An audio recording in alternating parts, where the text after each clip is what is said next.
Extreme vetting part of these executive orders that are coming. Let's get serious. All right, there's reportedly going to be a temporary ban on people from Syria and 6 other countries, including Iraq, Iran, and Libya.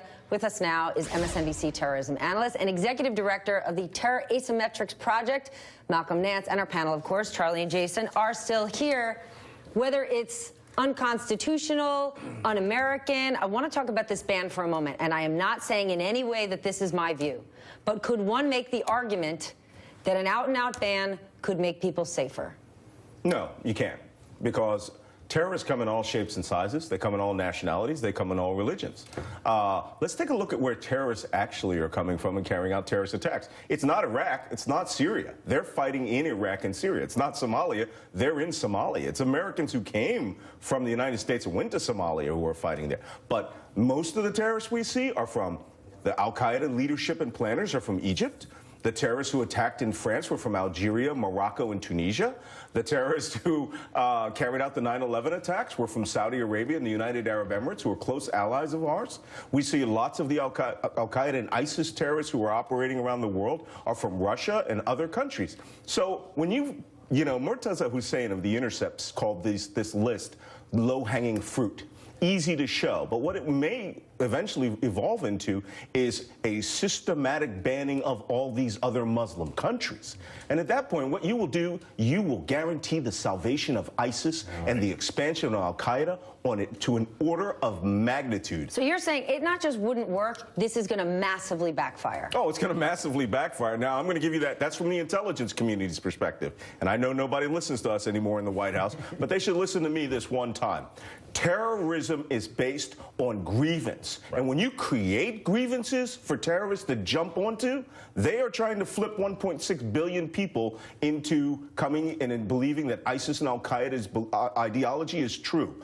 Don't help them. Just stop doing what they're doing. Okay, Jason, you're nodding your head, as am I. We're saying, I'm listening to you, Malcolm. But you know what? Joe Scarborough said something this morning that had me thinking. He said, you know what? People are he said, I am an interpreter of the red states. And he said, people are sitting on their couches watching football on a Friday night saying, yep, keep them out. Keep those people in those countries, keep them out. So when Donald Trump says, we're gonna have a ban, they like it, and they're voters. So how do you get America to listen to this educated, sophisticated expert?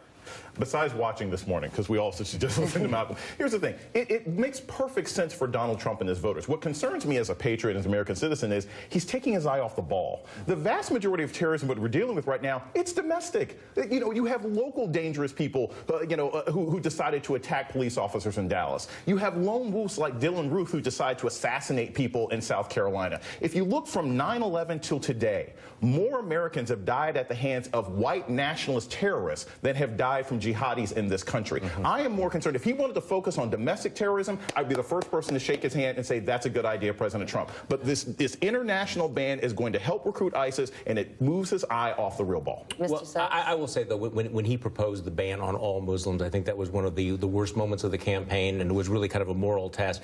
This is, being a little bit half full, this is preferable to that by actually focusing on a temporary basis on certain countries. On the other hand, we still don't know how temporary is the ban. What does extreme vetting actually mean? And I think we need to take the warnings very, very seriously about the way in which this will backfire, because ISIS wants this to be a clash of civilizations. Right. We have spent a very long time saying it is not a clash of civilizations, and I'm afraid that we're morphing into that direction. Yeah. And for every single person who's doing that, you've got a group of people right now making bombs somewhere in America about to attack us, and they didn't come from abroad. We're taking a commercial.